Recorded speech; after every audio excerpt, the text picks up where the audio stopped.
Mi esposa cambió de apellido en secreto, y cuando descubrí que planeaba huir del país con nuestro hijo, ya era demasiado tarde, o eso creía, hasta que encontré su libreta roja escondida. A veces la traición no llega con gritos ni portazos, sino con un papel. Un papel frío, sellado, con letras negras que no deberían significar nada, pero que lo cambian todo. Así fue como me enteré de que Clara ya no era Clara Martínez. Ahora era Clara Ruiz. Sin decirme nada. Sin una sola explicación. Lo descubrí por casualidad, revisando los documentos del colegio de nuestro hijo, Tiago. Había ido a buscar su certificado de vacunas para una excursión. En el formulario, debajo de madre, leí el nuevo apellido. Lo miré 3 veces, creyendo que era un error del sistema. Incluso le pregunté a la secretaria del colegio, y ella me respondió con toda naturalidad: sí, la señora Clara trajo la actualización de su documento hace unas semanas. Sentí un frío subir por el estómago. No sabía si estaba más sorprendido o humillado. De camino a casa, el volante se me resbalaba de las manos. Recordaba cada vez que Clara me había dicho que iba al registro civil por un trámite. Nunca me detuve a preguntar. Siempre confié. Y esa palabra, confianza, empezó a sentirse hueca, como si la hubiera usado en otro idioma. Cuando la confronté esa noche, lo hizo parecer insignificante. Era algo personal, un tema con mi familia, dijo, sin mirarme. No quería molestarte. Lo dijo con esa calma que me desarmaba, esa serenidad que usaba cuando quería que yo me sintiera culpable por dudar. Y por un momento funcionó. Me odié por insistir. Pero algo dentro de mí no encajaba. Había una grieta nueva en su voz, una tensión que intentaba ocultar con sonrisas ensayadas. Los días siguientes, comencé a notar lo que antes ignoraba. Su teléfono, siempre bloqueado. Las notificaciones que aparecían solo como un número desconocido. Las llamadas que atendía en el balcón, susurrando, mirando hacia la calle. Y los silencios. Esos silencios que llenaban la casa cuando Tiago se dormía y ella fingía trabajar en la laptop. Una noche, mientras lavaba los platos, escuché su teléfono vibrar en la encimera. Una notificación de correo, confirmación de itinerario. No alcancé a leer más, ella apareció detrás de mí y lo tomó con un movimiento seco. Sonrió, como si nada, pero sus manos temblaban. Trabajo, murmuró. Esa palabra, que antes me daba orgullo, ahora sonaba como una mentira mal disfrazada. A partir de entonces, comencé a observar. No era espionaje, era supervivencia. Empecé a notar que salía cada martes y jueves a reuniones que nunca duraban lo mismo. A veces volvía tarde, con el perfume cambiado. Ya no me besaba al llegar, se limitaba a decir hola desde la puerta del cuarto de Tiago. Lo abrazaba como si ese niño fuera su único refugio. Y quizás lo era. Una tarde, mientras ella se duchaba, abrí su bolso buscando un encendedor. Lo que encontré fue un pasaporte. Nuevo. Con su foto, pero con su nuevo apellido. Lo abrí temblando, sintiendo el corazón golpeando contra mi garganta. En la página siguiente estaba el nombre de nuestro hijo. Tiago Ruiz. Me quedé mirando esas letras como si fueran un idioma desconocido. No entendía nada. ¿Por qué el niño también? ¿Por qué cambiar el apellido de un menor sin consultarlo? Pasé las páginas y lo vi, una visa reciente, sellada hace apenas una semana. Y una fecha de vuelo impresa en un pequeño papel entre las hojas, 2 semanas después. Destino, Lisboa. No recuerdo cómo seguir respirando. Me senté en el suelo, con el pasaporte abierto en las manos, intentando razonar. Tal vez era un viaje de trabajo, tal vez había un malentendido. Pero en el fondo lo sabía. No había ningún error. Esa mujer que dormía cada noche a mi lado estaba planeando algo, y yo era el último en enterarme. Durante días fingí no saber nada. Necesitaba entender hasta dónde llegaba el engaño. Empecé a revisar correos, movimientos bancarios, facturas. Descubrí que había transferencias pequeñas, regulares, a una cuenta desconocida. Siempre las hacía un lunes. Mismo monto, diferente concepto, gastos familiares. Era dinero que habíamos separado para la educación de Tiago. Las noches se hicieron interminables. Me levantaba para mirarla dormir. A veces, mientras soñaba, murmuraba algo en voz baja, un nombre que no reconocía, Daniel. Cada vez que lo escuchaba, sentía una punzada en el pecho. Una parte de mí quería creer que era un primo, un colega, cualquier cosa menos lo que sospechaba. Pero el instinto no miente. La tensión se volvió insoportable. Me encontraba en el trabajo, distraído, repasando cada conversación de los últimos meses, cada mirada evitada, cada mentira envuelta en dulzura. Y entonces, sin planearlo, todo cambió. Un viernes por la noche, Clara salió a una cena con compañeras. Llovía fuerte. Yo no podía quedarme quieto. Fui a la cocina, preparé un café y abrí su laptop, que había dejado sobre la mesa. No tenía clave. O tal vez la había olvidado poner. El destino, pensé. Busqué en su carpeta de documentos recientes. Ahí estaba, un archivo llamado Itinerario Familiar PDF. Lo abrí con manos temblorosas. Fechas, nombres, números de vuelo. 3 pasajes, ella, Tiago, y alguien más. Daniel Campos. Sentí una corriente eléctrica recorrerme el cuerpo. 3 asientos juntos. Salida el 15 de mayo. Vuelo directo. Sin retorno. El sonido del trueno me hizo reaccionar. Cerré la laptop de golpe. En ese instante, escuché la puerta principal abrirse. Clara entró empapada, con el cabello pegado al rostro. Sonrió, fingiendo normalidad. ¿Todavía despierto?, preguntó. No respondí. La miré y sentí que la conocía y no la conocía al mismo tiempo. Había algo extranjero en su forma de moverse, en su distancia. Esa noche no dormí. Escuché el reloj marcar cada segundo, como si me recordara que el tiempo se estaba agotando. El día siguiente fue un desfile de máscaras. Ella preparó el desayuno, jugó con Tiago, puso música en la sala. Todo parecía normal. Demasiado normal. Pero en sus ojos ya no había hogar. Había despedida. Esa tarde, mientras guardaba la ropa limpia, encontré algo más. Dentro de una maleta, cuidadosamente doblado, un sobre con el logo de una agencia de viajes. Dentro, copias de documentos, pasaportes, certificados, extractos bancarios. Todo con su nuevo apellido. Todo con la dirección de un apartamento en Lisboa. Me senté en el suelo con la maleta abierta frente a mí. Escuchaba las risas de mi hijo desde la sala, sin entender cómo podía existir tanta inocencia en medio de tanta traición. Cuando Clara entró al cuarto, me encontró con el sobre en las manos. No dijo una palabra. Solo se quedó quieta, observándome. En su mirada ya no había culpa, solo determinación.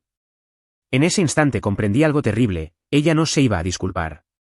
Ya había cruzado el punto de no retorno. Yo era apenas el obstáculo final en su camino. El silencio entre nosotros se volvió insoportable. Sentí que todo lo que alguna vez construimos se desmoronaba sin ruido, como un edificio viejo que colapsa desde dentro. Esa noche, mientras fingíamos dormir, la escuché enviar mensajes desde el baño. Todo listo, dijo en voz baja. Solo quedan 2 semanas. 2 semanas. Ese era el tiempo que me quedaba antes de perder a mi hijo. Antes de que desaparecieran del país, borrando mi nombre de sus vidas. Y mientras la escuchaba cerrar la puerta del baño, supe que ya no había marcha atrás. Que si no hacía algo pronto, Clara y Tiago cruzarían el océano, y yo me quedaría solo, sin siquiera el derecho de preguntar por qué. La traición tenía fecha. Y acababa de comenzar la cuenta regresiva. Durante días fingí normalidad. Sonreía en el desayuno, hablaba del trabajo, abrazaba a Tiago como si no sintiera el reloj corriendo en mi nuca. Pero cada vez que Clara salía de casa, yo contaba los minutos, los pasos, las horas. No era un matrimonio, era una bomba de tiempo disimulada detrás de una rutina familiar. Comencé a recordar cosas que antes no parecían importantes. Esa vez que me pidió vender mi coche para saldar deudas y prometió que lo invertiríamos en un fondo común. O cuando insistió en que le diera acceso a mis cuentas por si algo me pasaba. En ese momento, me pareció amor y responsabilidad. Ahora solo podía verlo como cálculo. Ella había estado construyendo su escape con ladrillos de confianza. La revisé todo lo que pude sin levantar sospechas. Movimientos bancarios, correos, papeles del seguro médico. Cada línea, cada transferencia, era un hilo que la acercaba más a su plan. Descubrí pagos recurrentes a una cuenta en otro país. Pequeñas cantidades, sí, pero constantes. Como si quisiera esconder las huellas gota a gota. En la descripción de cada transacción, una palabra repetida, gastos familiares. A veces me preguntaba cómo había llegado a este punto. Cómo el amor de mi vida se convirtió en una desconocida con la que compartía cama. Aún recordaba el día que nos conocimos, la forma en que reía sin miedo, la manera en que me miraba como si fuera imposible mentirme. Esa Clara ya no existía. La que dormía junto a mí ahora tenía secretos en los bolsillos y un pasaporte con otro apellido. Decidí no enfrentarla todavía. Necesitaba pruebas, algo que detuviera su vuelo antes de que fuera demasiado tarde. Hablar no serviría, ella era hábil, sabía manipular emociones, sabía girar las cosas hasta hacerme sentir culpable por sospechar. Así que empecé a actuar en silencio. Una tarde, mientras salía del trabajo, mi amigo Adrián me vio con la mirada perdida y me arrastró a un bar. Le conté parte de la historia, apenas un resumen, el cambio de apellido, el pasaporte, las transferencias. Él me miró con una mezcla de compasión y alerta. Eso suena a fuga, me dijo sin rodeos. Habla con un abogado antes de decirle algo. Si ella planea irse con el niño, tienes que moverte ya. No lo quería creer. Fuga. Esa palabra resonaba como un eco en mi cabeza. Clara no podía hacerme eso. No a mí. No a Tiago. Pero el miedo empezó a instalarse como una sombra en mi espalda. Esa misma semana decidí seguirla. Lo sé, suena enfermo, desesperado, pero no podía quedarme quieto mientras tramaba desaparecer con mi hijo. El jueves, cuando dijo que iba a una reunión del trabajo, la esperé a unas cuadras de casa. La vi tomar un taxi. Lo seguí con el coche. Bajó en el centro, frente a una agencia de viajes. Mi corazón golpeaba tan fuerte que temía que el motor lo delatara. Esperé dentro del coche, viendo cómo hablaba con alguien en la entrada. Un hombre. Alto, moreno, de unos 40. Se abrazaron. No fue un abrazo amistoso. No fue un gesto de cortesía. Fue íntimo, medido, con la confianza de quien ya ha cruzado una frontera emocional. En ese instante, sentí el estómago girarse. Ella le entregó un sobre. Él lo abrió, asintió y la besó en la mejilla antes de entrar a la agencia. No podía moverme. No podía pensar. Era como si el mundo hubiera dejado de emitir sonido. La vi alejarse caminando rápido, mirando a los lados. Por un momento pensé en bajarme, en gritarle, en preguntarle qué estaba haciendo. Pero no lo hice. Algo me detuvo, el miedo de que si la enfrentaba demasiado pronto, acelerara su plan. Esperé a que el hombre saliera. Lo seguí hasta su coche. Vi el logo de su empresa en la puerta, Eurologística Internacional. Tomé nota del nombre, Daniel Campos. Esa noche, revisé todo. Busqué la empresa, su sede, los registros. Trabajaban con importaciones entre Argentina y Portugal. Entonces todo encajó. El destino Lisboa, las transferencias, el apellido cambiado. Clara y ese hombre se habían conocido en uno de sus viajes laborales. Dormí en el sofá. No podía soportar verla. Y sin embargo, cuando ella pasó en la madrugada, me cubrió con una manta. El gesto fue tan mecánico que dolió más. Era la compasión de quien ya se había ido emocionalmente. A la mañana siguiente, fingí seguir dormido y la escuché hablar por teléfono. Todo está listo, sí, él no sospecha nada. ¿Mentía? Yo lo sabía todo, menos el motivo. ¿Por qué? ¿Qué había hecho yo para merecer eso? Empecé a revisar sus correos antiguos, los que aún quedaban en la nube. Uno de ellos cambió todo, asunto confirmación de alquiler temporal Lisboa. Estaba dirigida a ella y a Daniel. Un contrato de 3 meses, pago adelantado. En los comentarios, una nota en portugués, será nuestro nuevo comienzo. Mi cuerpo se tensó. Nuevo comienzo. No vacaciones. No viaje. Era el lenguaje de alguien que planea borrar el pasado. Y ese pasado era yo. Esa noche, Clara me habló como si nada. Tiago quiere ir al parque mañana, ¿podés llevarlo tú? Me lo pidió con la voz tranquila, sin un temblor, sin culpa. La miré, intentando encontrar en sus ojos alguna grieta, algo que delatara su mentira. Pero no había nada. Solo calma. La serenidad del que ya decidió irse. No recuerdo qué respondí. Creo que asentí. El resto del día fue una secuencia borrosa de gestos automáticos. Preparé la cena, lavé los platos, ayudé a Tiago con la tarea. Todo mientras una idea me carcomía por dentro, estaba durmiendo junto a una impostora. Cuando finalmente me quedé solo, tomé el sobre que el hombre había recibido en la agencia.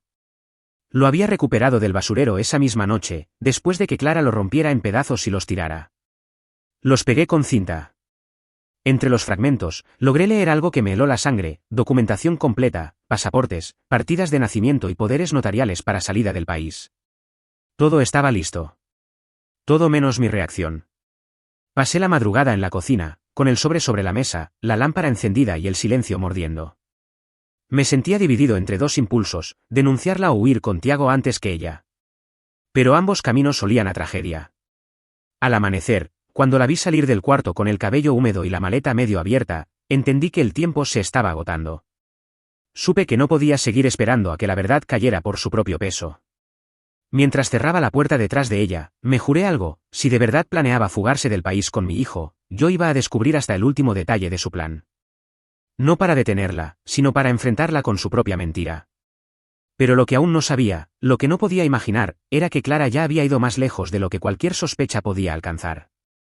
Durante días viví con una certeza silenciosa: Clara no solo planeaba irse, sino que lo hacía con alguien más. Daniel Campos. Ese nombre se me clavó en la cabeza como una espina. No podía pronunciarlo sin sentir rabia. Me obsesioné con él. Quería saber quién era, cómo había entrado en mi vida, cómo había logrado reemplazarme sin que yo me diera cuenta. Pasé horas frente al computador investigando. Encontré su perfil en redes profesionales: trabajaba para una empresa de importaciones con sede en Lisboa. En una publicación de hacía un año, una foto de grupo, Clara estaba allí, sonriente, de pie junto a él. Era un viaje de negocios, supuestamente de 4 días. Ahora entendía por qué volvió distinta después de ese viaje. Más fría. Más reservada. Más ausente. El patrón estaba claro. Desde entonces, empezó a trabajar horas extra, a viajar cada 2 o 3 meses. Yo lo celebraba, creyendo que su carrera estaba creciendo. Ella decía que lo hacía por nosotros. Y tal vez en cierto modo era verdad: trabajaba por su futuro, no por el nuestro. Encontré también correos antiguos entre ambos. No eran explícitamente románticos, pero rebosaban una complicidad que me resultó insoportable. Frases como: te extraño más de lo que debería, o cuando todo esto termine, será solo entre nosotros. No necesitaba más pruebas. La traición tenía nombre, rostro y destino. No sabía si sentía más ira o desolación. Pero la impotencia era un veneno lento. La veía entrar y salir de casa con su sonrisa ensayada, fingiendo normalidad, mientras yo fingía creerle. Era un duelo invisible. Dormíamos bajo el mismo techo, respirando el mismo aire, pero separados por un océano de mentiras. Una madrugada, incapaz de soportarlo más, me levanté y abrí su laptop otra vez. Había un correo sin leer en la carpeta de borradores. El asunto decía: confirmación final. Lo abrí sin pensar. Era un mensaje para Daniel. Decía: los boletos están listos. No hay marcha atrás. Él no lo sospecha. Lisboa nos espera. Sentí un mareo, un vacío en el pecho. Él no lo sospecha. La mentira se había vuelto una coreografía precisa, y yo era el idiota que aplaudía desde el público. Durante el desayuno, la observé con una calma que me sorprendió. Ella hablaba de cosas triviales, del trabajo, del colegio de Tiago. Y mientras la escuchaba, tuve la certeza de que amaba más a su mentira que a mí. Esa tarde, decidí seguir otro hilo. Fui al registro civil a verificar algo que no me dejaba en paz: cómo había conseguido cambiar el apellido de nuestro hijo sin mi firma. El funcionario buscó en la base de datos, frunció el ceño y me mostró el expediente. Había una autorización notarial con mi firma. Una firma falsificada. Sentí que la sangre me abandonaba el cuerpo. Clara había falsificado documentos para legalizar su fuga. En ese momento entendí que no solo me estaba traicionando, me estaba borrando. Quería que el mundo creyera que Tiago no tenía padre, que solo existía ella y su nueva vida. Salí del edificio con la vista nublada. No lloré. No podía. Era un tipo de dolor tan frío que ni las lágrimas lo reconocían. Esa noche la esperé despierto. Cuando llegó, fingí estar dormido, pero mi respiración traicionó mi nerviosismo. Ella se detuvo frente a la cama por unos segundos. Sentí su mirada. Tal vez supo que yo sabía. No dijo nada. Se acostó de espaldas, al borde del colchón, como si incluso el contacto accidental fuera demasiado. Los días siguientes fueron una farsa completa. Ya no hablábamos. Nos movíamos por la casa como dos desconocidos. Tiago notó algo. Me preguntó si mamá estaba enojada. Le dije que no, que solo estaba cansada. ¿Mentí? Le mentí igual que ella a mí, para protegerlo. O al menos eso quise creer. Pero el silencio no podía durar mucho. Una noche, no aguanté más. Le hablé sin levantar la voz, con un tono que no reconocí como mío. Le dije que sabía todo, el pasaporte, el apellido, los boletos, el dinero, el hombre. Al principio no respondió. Luego, lentamente, se giró hacia mí. Su mirada era una mezcla de resignación y desafío. Ya no confío en ti, dijo simplemente. No quiero seguir viviendo así. No hubo gritos. No hubo lágrimas. Solo esa frase, seca, definitiva. Ya no confío en ti. Era absurdo, casi cómico. Ella, la que mentía, la que falsificaba, la que planeaba huir, diciéndome eso. Pero sus palabras no eran para convencerme, eran para justificar lo que ya había hecho. Quise preguntarle si alguna vez me amó. Si alguna vez pensó en el daño que le haría a Tiago. Pero no lo hice. Porque su silencio era la respuesta. Cuando se fue a dormir, me quedé en la sala, con la laptop sobre las rodillas. Busqué nuevamente su correo. Había un nuevo documento adjunto, un formulario de custodia compartida, falsificado. En él, aparecía mi firma, autorizando el traslado de Tiago por motivos familiares. La ira se volvió algo físico. Me temblaban las manos, los dientes. Me levanté, caminé por la casa como un animal acorralado. Todo lo que alguna vez creí mío estaba siendo arrancado pedazo a pedazo. Miré las fotos en la pared, nuestro casamiento, el primer cumpleaños de Tiago, las vacaciones en la playa. Cada imagen se convirtió en una escena falsa. Una película de una vida que nunca existió. Fue entonces cuando comprendí el verdadero alcance de su plan. No era solo una fuga. Era una aniquilación emocional. Clara no quería irse de mí, quería hacer que nunca hubiera existido. Y lo había hecho con precisión quirúrgica. Las transferencias, los documentos, los rumores de que yo estaba distante, incluso su nuevo apellido, todo formaba parte de una narrativa, la del padre ausente, el marido inestable, el hombre del que debía huir. Ya no estaba peleando por mi matrimonio. Estaba peleando por mi identidad. Esa noche no dormí. Escribí todo lo que sabía en un cuaderno, fechas, nombres, documentos, transferencias. Cada detalle sería mi arma. Sabía que tarde o temprano tendría que usarlo. Cuando amaneció, Clara se levantó temprano, arregló su cabello frente al espejo y dijo, sin mirarme, tenemos que hablar más tarde. Su tono no dejaba dudas. Ya tenía su decisión tomada. Y por primera vez en mucho tiempo, yo también. Porque si ella estaba dispuesta a borrarme de la vida de mi hijo, entonces iba a pelear hasta el final para impedirlo. Lo que no sabía era que su próximo movimiento sería mucho más cruel de lo que imaginaba. Cuando crees que ya has tocado fondo, la vida te demuestra que siempre hay un nivel más bajo. Creí haber descubierto lo peor, pero Clara aún tenía cartas que yo no conocía. Y cada una estaba diseñada para hacerme desaparecer, no solo de su vida, sino del mapa.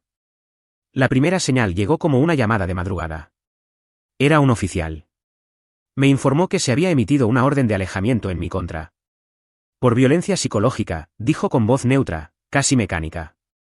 Sentí que me arrancaban el aire. Pensé que debía ser un error, una confusión, una broma macabra. Pero no. Había una denuncia firmada, con fechas, testimonios, y mi nombre convertido en el de un monstruo. No entendía nada. Nunca la toqué. Nunca la grité. Nunca hubo un solo gesto que justificara algo así. Pero ella había preparado todo. Tenía mensajes seleccionados, frases sacadas de contexto, grabaciones editadas, quizás hasta testigos falsos. Su mentira estaba blindada. Y mi palabra, en comparación, no valía nada. En cuestión de días, me prohibieron acercarme a Clara o a Tiago. Me obligaron a dejar la casa. Empaqué en silencio, con la policía esperando en la puerta. Cada paso por esa casa era una puñalada. Las paredes aún olían a la infancia de mi hijo, a los desayunos en familia, a todo lo que ya no existía. Clara no estaba presente cuando me fui. Supongo que no quería verme. O tal vez no podía sostener la mirada después de lo que había hecho. Esa noche dormí en un hotel barato, con la cabeza apoyada en una pared fría, repasando cada detalle de los últimos meses. Todo encajaba. Ella no había improvisado nada. Había sembrado cuidadosamente cada elemento de esa narrativa en la que yo era el villano. Su fuga ya no solo era física, también era legal. Intenté llamar a su celular, pero estaba bloqueado.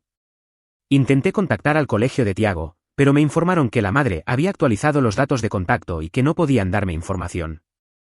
Era como si me hubieran borrado de la existencia de mi propio hijo. Los días siguientes fueron un infierno burocrático. Mi abogado, uno recomendado por Adrián, me explicó que debía esperar una audiencia para defenderme. Hasta entonces, no te acerques, me advirtió. Si lo haces, ella usará eso en tu contra. Era una pesadilla. Cada intento de acercarme a Tiago podría destruir mis posibilidades de recuperarlo. Me estaban forzando a ser el ausente que ella había descrito. No podía trabajar. No podía concentrarme. Todo en mi vida giraba en torno a ese hueco que se abría en el pecho cada vez que pensaba en mi hijo. Me preguntaba qué le habría dicho Clara. Tal vez que papá estaba enfermo. O que ya no quería verlo. O peor, que era peligroso. Una tarde, no soporté más. Conduje hasta la casa.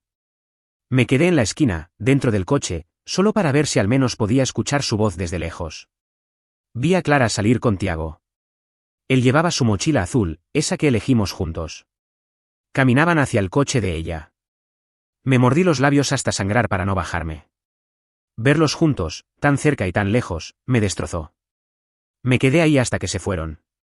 Cuando me acerqué a la casa, noté algo extraño, la ventana de su cuarto estaba vacía. Sin cortinas, sin juguetes.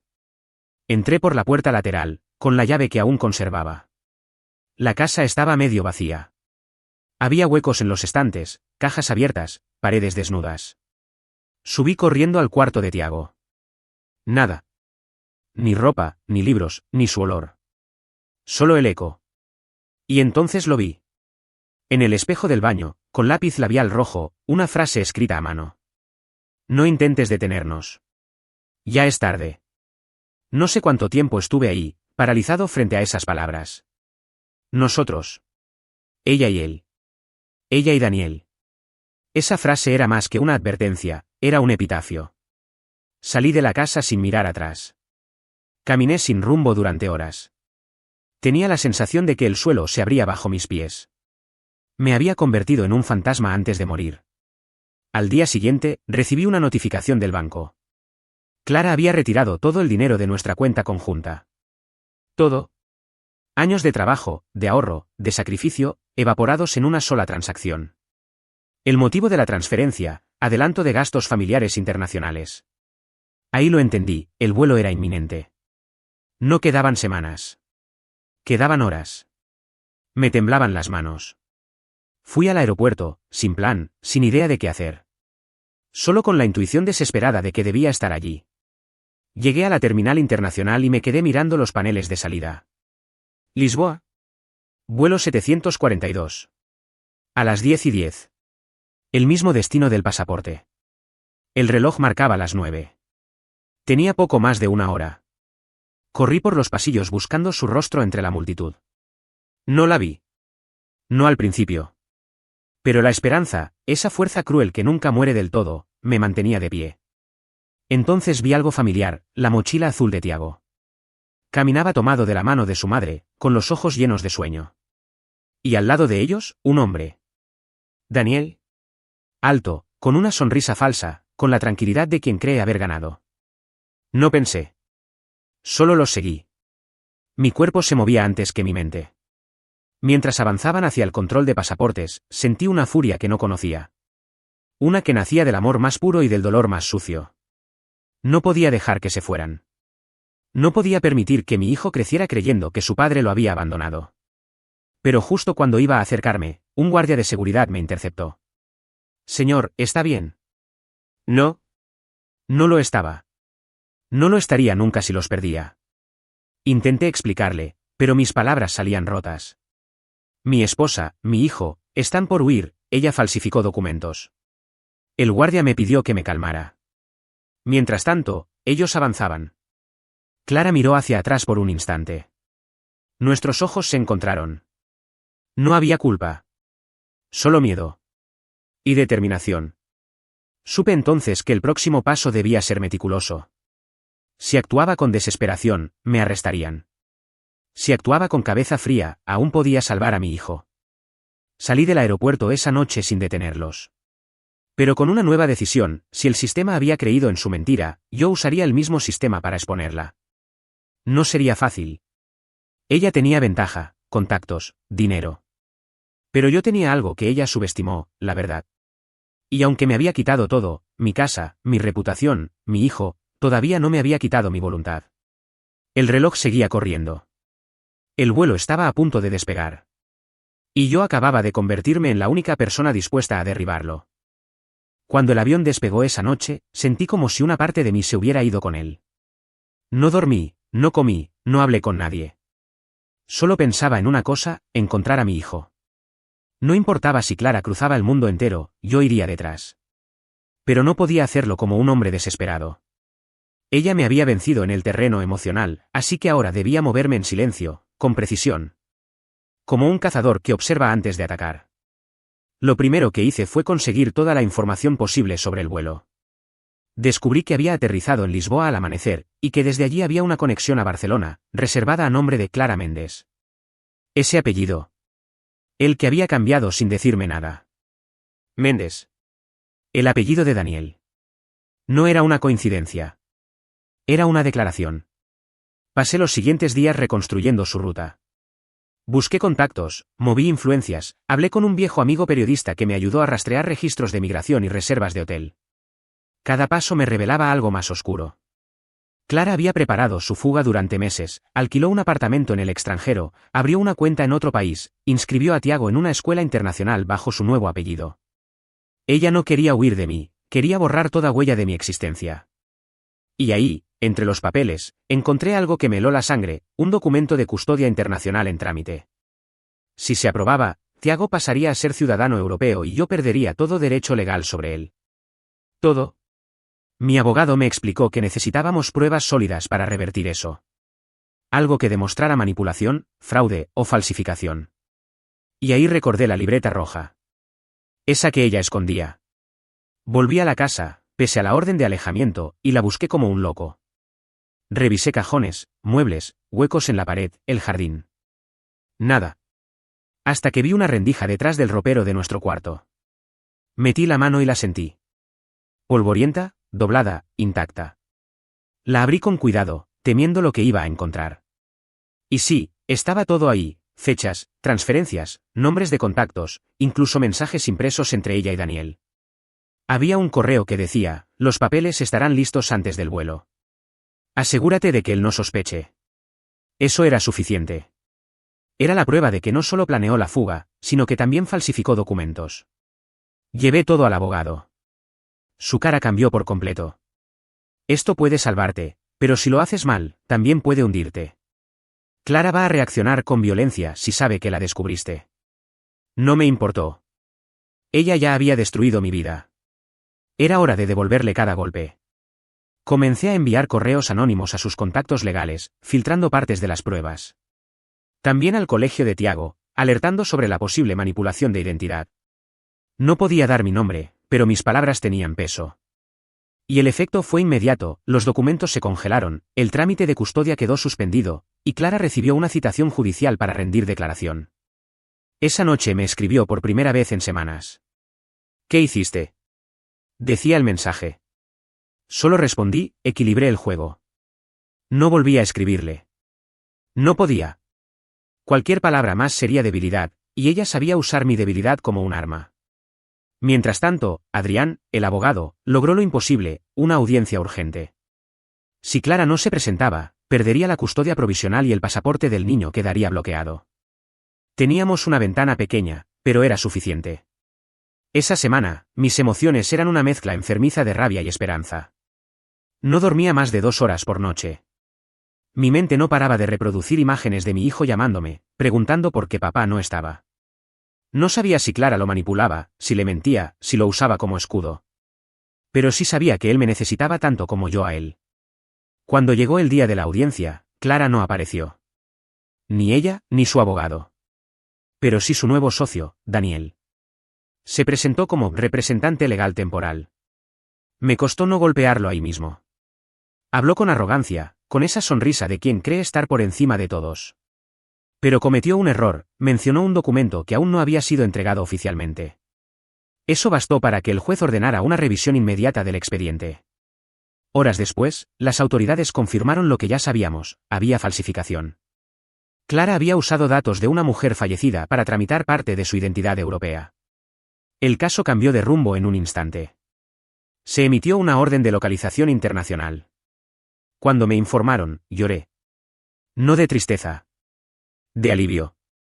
Por primera vez, la verdad estaba de mi lado. A los pocos días, recibí un mensaje cifrado desde una cuenta desconocida. Sabes que esto no ha terminado. No vas a quitármelo. No decía su nombre, pero sabía que era ella. Y lo peor es que tenía razón, aún no había terminado. El juez suspendió toda salida de Tiago del territorio europeo, pero Clara seguía desaparecida. Nadie sabía dónde estaba. Era como si se hubiera evaporado. Hasta que una noche, a las 3 de la mañana, recibí una notificación en mi celular. Una cámara de seguridad en un parque de Barcelona había detectado a una mujer con su descripción y a un niño que coincidía con Tiago. Esa fue la primera vez que sentí que el destino me daba una oportunidad real. Una línea fina entre el amor y la justicia. Tomé el primer vuelo. Llevaba una carpeta con pruebas, una carta del tribunal, y la foto más reciente de Tiago en mis manos. Durante el vuelo, repasé cada momento de los últimos meses, su risa, sus dibujos, las noches en que me pedía que no apagara la luz. Juré que si lo encontraba, no volvería a perderlo. Ni por ella, ni por nadie. Al aterrizar, recibí una llamada del abogado. Ten cuidado. Ella ya sabe que estás en camino. Miré por la ventana del taxi, y el cielo gris de Barcelona me devolvió el reflejo de un hombre que ya no era el mismo. No era el esposo traicionado, ni el padre desesperado. Era alguien que había cruzado la línea. No estaba yendo a buscarla para hablar. Estaba yendo a terminar esto. Y mientras el taxi se detenía frente a un parque infantil, lo vi. Tiago. En un columpio. Riéndose. A unos metros, ella. De pie, mirando su celular, tranquila, como si nada hubiera pasado. Esa imagen fue un golpe al alma. Porque en ese momento entendí algo. Clara no estaba huyendo del país. Estaba huyendo de mí. Y de la verdad que la sostenía. Pero ahora la verdad estaba conmigo. Y esa noche, alguien no iba a salir de ese parque sin perderlo todo. Nunca olvidaré el sonido del columpio esa tarde. Ese chirrido oxidado marcaba el ritmo de mi respiración. Tiago reía, empujado por una mujer que ya no reconocía. Su pelo más corto, sus ojos más duros, su postura defensiva. ¿Clare? La madre de mi hijo. La mujer que había destruido mi vida. Me quedé a distancia, observando. No quise acercarme de inmediato. No quería asustar a Tiago, ni convertir ese momento en un trauma. Pero verlos juntos, tan tranquilos, mientras yo llevaba meses viviendo en un infierno, me quemaba por dentro. Era como si ella viviera en una realidad paralela, donde nada de lo que hizo tenía consecuencias. Esperé. Calculé. Respiré. Cuando Tiago se bajó del columpio, ella lo tomó de la mano y caminaron hacia la salida. Fue entonces cuando di el primer paso. ¿Clare? Ella se giró. Su rostro se tensó. En sus ojos no había sorpresa, solo miedo. Por un segundo, pensé que saldría corriendo. Pero no lo hizo. Soltó la mano de Tiago y dio un paso adelante. Su voz tembló, pero trató de sonar firme.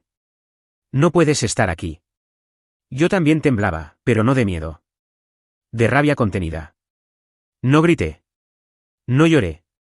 Solo hablé. Sé todo, Clara. Los documentos, los correos, las mentiras.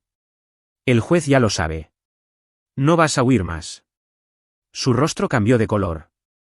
Intentó mantener la compostura, pero esa máscara se resquebrajaba con cada palabra.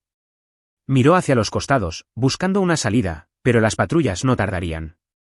Yo había avisado a las autoridades antes de llegar. Tiago se acercó, confundido. Papá. Esa palabra me atravesó como un rayo. Era la primera vez que la escuchaba en meses. Me arrodillé frente a él, sin poder contener las lágrimas. Estoy aquí, hijo. Todo va a estar bien. Pero Clara reaccionó como un animal acorralado. Lo tomó del brazo, tratando de alejarlo. No te lo llevarás. Esa frase fue el punto de quiebre.